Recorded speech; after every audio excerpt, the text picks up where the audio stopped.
Thank you so much. We should be easy on ourselves because what we're trying to do is something very, very hard that most working generations have not had to face up to. And that is to enjoy our work. It's a very new challenge that we've set ourselves.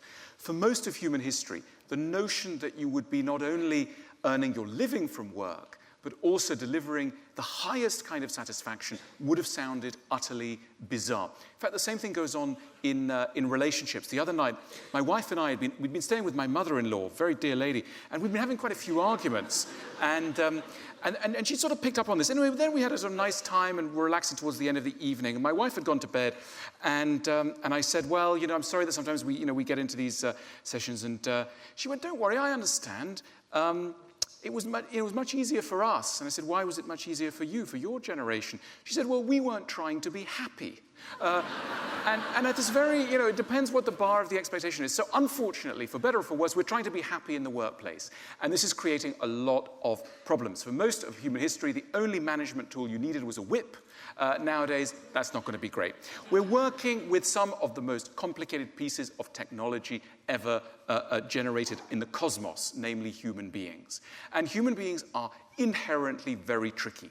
And most of the disasters of nations and companies come down ultimately to problems not in knowledge, not in technical skills, but in a weirder other part of the mind, which we're still struggling to know how to name, but we like to call the emotional skills area. We are lacking the right emotional skills. And it's because of this that people come unstuck. If you think of most employees who've caused your organizations any trouble, they had the right degree. That wasn't the problem. But there was a psychological problem, if you like, an emotional problem. And that's what created the issue.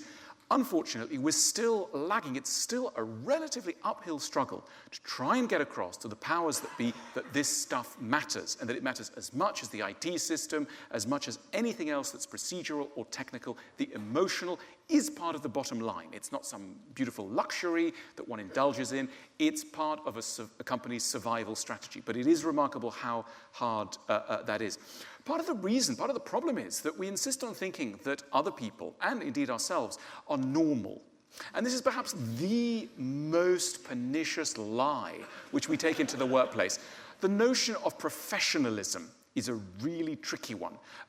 We know in private life that private life is complicated. And because we know it's complicated, there's quite a lot of room for allowance. So if you say to people, I've been having a little trouble with my partner, but we're going to see a therapist, or we've had quite a number of discussions, and people won't think you're mad or crazy. They'll just think it's part of what you need to do to make a relationship work. Unfortunately, when we go into the workplace, we caricature ourselves. We suggest we are simpler than we are. And the mask that we put on, the mask of professionalism, sometimes it's all right. It means that no one's going to shout at you, no one's going to openly insult you. But it also means that an enormous amount of vital emotional knowledge is not going to be properly communicated to the downfall and serious detriment of the company.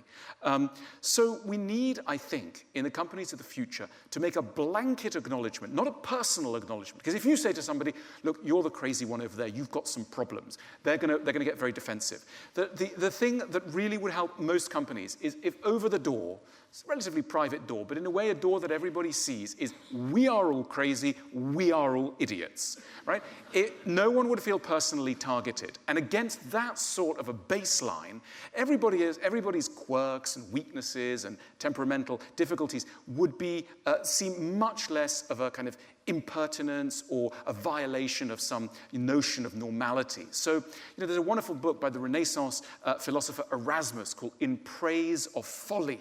And what Erasmus tried to do in Praise of Folly is to say that we only begin to become wise the moment we acknowledge that most of the time we are completely mad. So in Praise of Folly.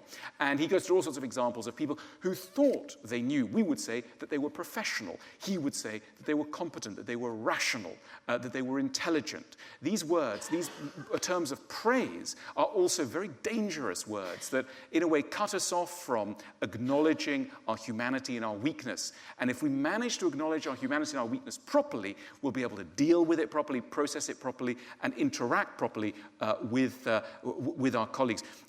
I'm representing an organization called the School of Life, and we have a lovely phrase that we invented that you should try and treat your colleague. We call it the colleague as child theory. And let me explain.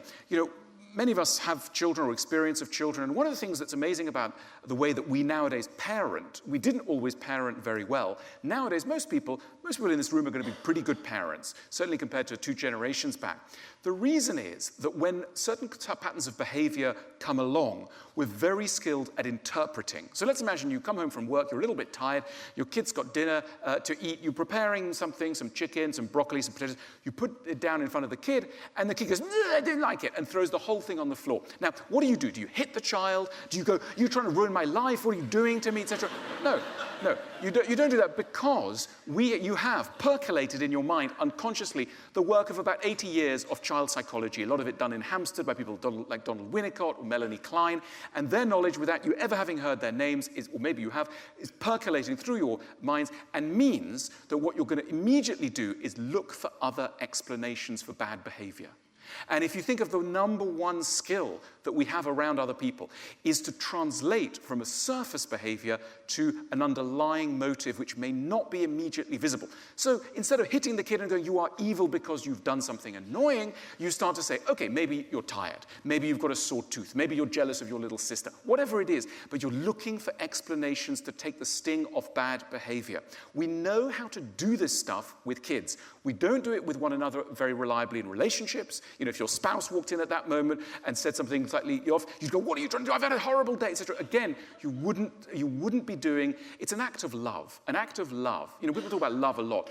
I think that what love really means is the willingness to go beneath someone's pretty tricky exterior, to look for attenuating reasons why they may be behaving as they do. Needless to say, we don't do much loving. We don't do it much at home, and we don't do it much at work. But we should, because that's the way to properly understand people and get through people. So treating people as if at one level they were 3 years old is quite helpful. The problem is that when you see a 3-year-old, you know it's a 3-year-old. And the reason is that it's very small, and it looks quite cute, etc. The problem is that everyone here is kind of basically emotionally, we veer between being 3 and 55. But we are certainly at level 3 some of the time. The problem is we look so normal. We look like adults. And this is terrifically unhelpful to our efforts to try and interpret one another, because we think we're dealing with other adults. We're not. We are ourselves not fully mature, and the other is not fully mature, and that's okay. So a blanket admission of your deficiencies and your emotional weaknesses. All of us should know, for example, it's amazing still, I know in interviews we can't say this, but it's a very vital question to be able to answer, how are you hard to work with? Not just how are you brilliant and what great degrees you have, but how are you difficult? Because all of us are difficult to be around, and in the workplace, we're all listing too much to one side or another. We're too defensive, we're too proud, we're too optimistic, etc. And we need to understand why this has happened. And the reasons very quickly take us into psychology. We were doing some work. So at the School of Life, we do a lot of work with organizations. We were dealing with an organization that had a problem with a very senior employee who basically couldn't stop clowning around, who was incredibly optimistic all the time. Is there a problem? Yeah, I'll fix it, etc. And they were cheerful, and they would make jokes, etc. And at one level, this was charming. At another level, it was seriously dangerous, because any bad news could not get through. Now, standard management procedures, like, what do we do with this person? They've got a great degree, they've got all sorts of technical skills, but there's something emotionally wrong. What do you do with this person? Well, you have to go back into the past. It emerged that this person had a very depressed mother.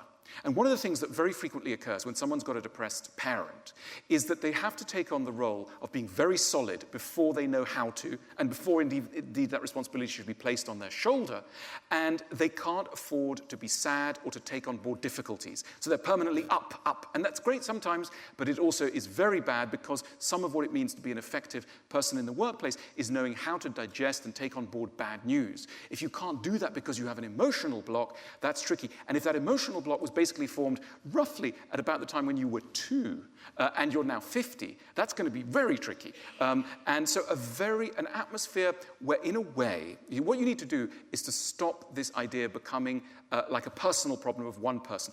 All of us have arisen from childhood with all kinds of dynamics. Most of us read it's fascinating psychological dynamic, most of us read other people via 4 archetypes. Right? Normally involving father and mother somewhere in the way, normally involving sibling, normally involving also one's younger self. So as soon as you get into an office dynamic, you go, that's the boss. Well, it's not the boss, it's daddy, isn't it? And that's not, that's mummy, etc. And that's actually your little sibling. And interestingly, your little sibling, you like to bully them. So that's maybe why you're doing that thing every time. So, it's really weird stuff. It's kind of, it could be seen as humiliating. It isn't. It's actually an honest acceptance of our strangeness. And we should take pride. We talk so much about professional development, milestones of learning, but really we very rarely pride ourselves on emotional learning. Imagine if somebody said to you, so how are you doing at work? What's going on? What are your milestones? And you said, well, I'm trying to reduce the amount of times where I'm irritable because I haven't really been able to understand my underlying cause of my anxiety. And that's my goal for 2017, to really get below people would go, well, this is such a strange person. But if you said, look, I'm hoping to get a villa in Spain, and we're hoping to, send the kids to private school, whatever, totally fine. But these emotional milestones, we should be taking pride. And this is where, of course, the workplace is a wonderful arena in which we can develop emotionally. And one of the things that we can give everyone that we work with is the gift of a transferable emotional skill. Workplaces often say things like, well, we're teaching you skills that you can use across your whole life. But, frankly, if you're in IT and, it's not necessarily going to wash across your whole life. But at the level of emotional intelligence, my goodness, yes, skills do transfer. And, the workplace is where our immaturity, and I say everyone is immature, our immaturity first shows up, and it's a wonderful place, almost definitively shows up, and it's also a wonderful place in which we can start to address it. So look, all of us have grown up slightly crazy, and we need to understand how. We need to, as it were, that old phrase, get in touch with our feelings. What does that really mean? Most of us are carrying around with us 2 dominant emotions. Anxiety. Right? All of you are anxious. I'm anxious. We are almost programmed. We cannot avoid being anxious. Right? And all of us are also carrying around a lot of hurt. We're far more vulnerable than we ever want us to think. We get someone doesn't look at us in quite the right way, and something goes, oh, what's wrong? What's happened? Etc. We notice we're incredibly vulnerable, but it's an affront to our self-image. What, me? I'm getting upset about that thing that person said? No, I don't believe it. So we shut out negative information about our hurt. And the other thing that we are is very anxious because things are always uncertain in a way, but we don't want to face up to it. And what do? Again, it violates our self-image to see ourselves as so anxious. What do we do in order to cope with our anxiety? Distraction. And we have a phone, and we're going to use it a lot to keep at bay all sorts of unpleasant feelings. So we have wonderful strategies for keeping at bay our hurt and our and our anxiety. Unfortunately, both our hurt and our anxiety are full of really important signals to us about things we need to do, steps we need to take, etc. It's a disaster for organizations that it's now so easy not to pay attention to our worries, because in the stew of our worries, some of which are irrational and nonsensical, are some very important insights, which we now have Twitter and other things to distract us from. So spending time on your own, you know how it is when you're forced to spend time on your own in aeroplanes which have no screen in front of you, and you're suddenly thinking, oh, I'm alone with my mind. It's horrible, isn't it? The reason it's horrible is that you will have backed up an unbelievable amount of anxiety over the last few weeks, months, etc. And it's pulsing to get through. And most of us don't have a mechanism to feel safe and safely untangle the stew of anxieties. We need to do that. There's a kind of self-hygiene, mental hygiene process that we need to do to untangle this. We don't. The other thing, of course, I don't need to tell you, but we are extremely bad communicators. Why are we bad communicators? Because for most of our lives and for most of history, people were not interested in what we had to say. Let's not be so unfair on ourselves. Most of the education system, it pays lip service to the idea, oh, what did you have to say? It doesn't really want to know. Most of the time, we know that survival and success is dependent on shutting up. We also know catastrophic for organizations if this process continues, that there is so much information locked in, but people don't dare to communicate. The barrier to communication is simply so high. The other thing, of course, that all of us need to do is to know how to teach. And the word teaching is a really unglamorous word, which is why I like to use it. It's better than management or other skills, but teaching is something that every human needs to do, but we're very bad at doing it, because what is teaching? Teaching is the skill that enables you to get an idea from your head into the head of somebody else. And this is the number one skill of the workplace. Unfortunately, we tend to make two assumptions. The first assumption is that the other person already should know what it is we want them to know. And we get so anxious that they might not know. At the same time, we're so proud in thinking that we've already told them, so we don't need to tell them again, that we don't say anything and simply get more and more agitated and more irritable until finally we burst and accuse them of not knowing something we've never properly taught them. We are extremely bad communicators. The other background anxiety is the feeling that it is illegitimate to try and educate people to become better versions of themselves. There's a background feeling that if you really, this shows up most clearly in relationships, but it's there throughout our culture. You know how in relationships, when sometimes you're trying to give a bit of feedback to your partner, and they'll say, cross their arms, and they say, well, I thought you loved me, and now it seems you're trying to change me. And at which point, if you're an educated, civilized person, you're supposed to go, oh, I'm so sorry, you back off, because that's, a terrible thing. Hang on a minute. Of course I'm trying to change you, because all of us have got a terrific amount to learn. And if we insist on thinking that we don't have enough to learn, and indeed that it's a betrayal of the emotion of love to try and teach someone, that's a real problem. So imagine how it is when it's translated into the workplace. Any feedback isn't immediately interpreted as criticism. We need a culture where it's immediately seen that everybody has to progress emotionally, that everybody is fragile and yet moving and capable of moving to a place of greater emotional maturity. Without that background thought, you're never going to get it across. So, I love the idea of the ancient Greeks. The ancient Greeks, when they looked at the development of a human being, said that it's the essence of love to teach someone something. That it isn't a betrayal, it isn't a sense that they're imperfect, it is a recognition of how much more perfect they could still be. And it's not an insult. We don't tend to give ourselves that latitude. We don't admit to ourselves that developing ourselves and other people is an act of generosity. It is not an insult. Of course we're imperfect, and of course we need to grow. In the modern world, one of the things that people are questing for in organizations is meaning. It's come up today already. It will continue coming up. It's a word, what's fascinating is how many people leave organizations and they say, oh, well, the pay was good and the canteen was nice, but I don't know, there's something to do wrong with meaning, right? What does that mean? What human beings crave above all else, and it's really paradoxical, is to serve. It's really odd because we think that a servant is like a sort of load. I don't want to be a servant. You do. You pick this up in the games of children. If you've got children, you know that probably one of their favorite games is playing waiter and like going around with a tray and offering you something. There's a certain age when kids go through the waiter phase, right? And everyone goes, oh, thank you very much. Oh, and they pat them on the head. And that's really, really nice, right? And, we have to recognize that this continues into adulthood. We want to be useful. And we want other people to have their lives in some ways ameliorated by our intervention. And one of the most dispiriting things is to work for an organization where you think, I don't know at the end of the day how I have changed anyone's life, right? Now, why is this? Why is there an epidemic of this? Don't blame yourselves. The reason is the structure of modern society. We live in a society of specialists, right? The number one generalizations you can make about organizations in the modern world is they are large. The average organization in the UK is over 100 people. They are large. What happens when an organization gets large? You get further and further away from knowing how that organization is changing anyone's life. So there are, by the time there are 100 people, most of those 100 people will not be in daily contact with the things that are changing somebody else's life. That organization will be a lot more efficient because there is enormous efficiency in specialization.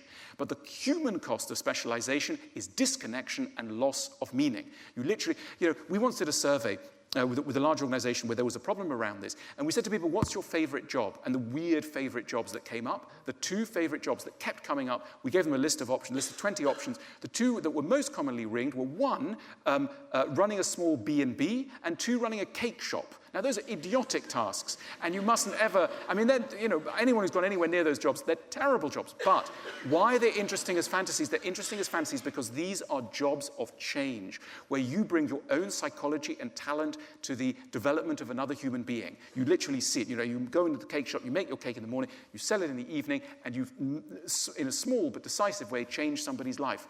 We don't do this normally in large organizations. So what does a large organization need to do? It sounds naive, we hear the word a lot, but this is really what it means. We need to tell our story. Any organization that makes money is helping other people's lives, by definition. You can't make money by making people's lives worse, or not for very long, you'll go out of business. So you are helping people. But the reason why most of the people in the organization can't feel it is that the thing is too large, and what you need to do is to tell the story in the right way. Unfortunately, most organizations are so vast. It's like, why do we enjoy watching football? We enjoy watching football because it takes 90 minutes, it's on a pitch, the rules are simple, you can see the players, and there's a clear outcome after 90 minutes. If you compared most workplaces are like a game of football with roughly 25 balls on a pitch. The pitch is maybe 35 square kilometers large. It's maybe in 10 different countries. It takes place over 5 years. And we can't work out where the ball is. It's total chaos, right? So we lose the thread. We don't know what's going on, right? And so no wonder we rush to football in the evening. What an organization needs to do is to commentate, like a commentator. It needs to tell the story and say, look, there's the ball. It's moving towards the left. It's coming to the right. It's going on the 35-kilometer leap towards the goal, whatever it may be. But the point is we're learning to tell our story in a way that is coherent. I could only touch on a very few things today. But look, the key takeaway is we are emotional creatures.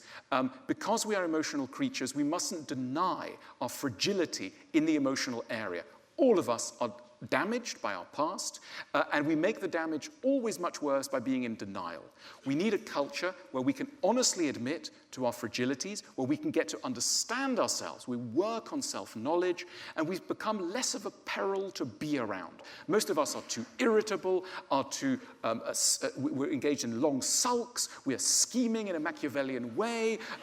You recognize these patterns. These are emotional patterns. We're clever people hampered by emotional deficiencies.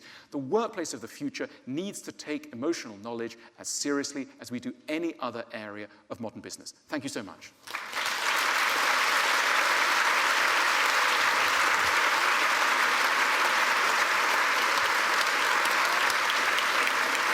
Oh, do I have a question? I was going to go for lunch. I know you've got to go. No, I don't have to go. You don't have to go? No, I'm here all day. That's good. Yeah. How are you difficult to work with? That's such a good question. Okay, I'll tell you how I'm difficult to work with. Okay, I had some feedback from somebody, and they said, look, some people in the organization think you've got a rather severe look, that you're a bit sort of stern and a bit serious. And I said, really, that's not me at all. And this is a classic thing that happens in organizations. We once did a survey with a company, and the question was, what's the number one generalization you would make about senior management? And the word, we gave them a list of options, the word that was picked, right, was strict, okay? And about you? No, but it's in the same line, severe, strict, okay? Now, those of you at the top of organizations know you're not severe and strict. You know what you are. I know what I am. You're anxious, right? You're worried. You're not mean, you're panicked, okay? And when one is panicked, one sometimes looks quite severe, right? And when people say, how are things going? You can't because you're stuck in this vortex of anxiety, right? But we need, and it helps amazingly, right? If someone could just go, that guy in the corner who looks quite mean, who's been like, the chairman of the organization, he's in a bit of a panic. And that instantly humanizes. I mean, that would solve, your boss is not mean, he's a bit worried, right? This would solve. I mean, if you had to do only one thing, apart from hanging the sign over the door saying we're all idiots here, or we're all damaged, emotionally damaged here. Also to have over every senior manager, I'm just worried, I'm not evil. That would be the number one thing that we could do. Yeah. Alan, Is that it? Okay, yeah, thank you.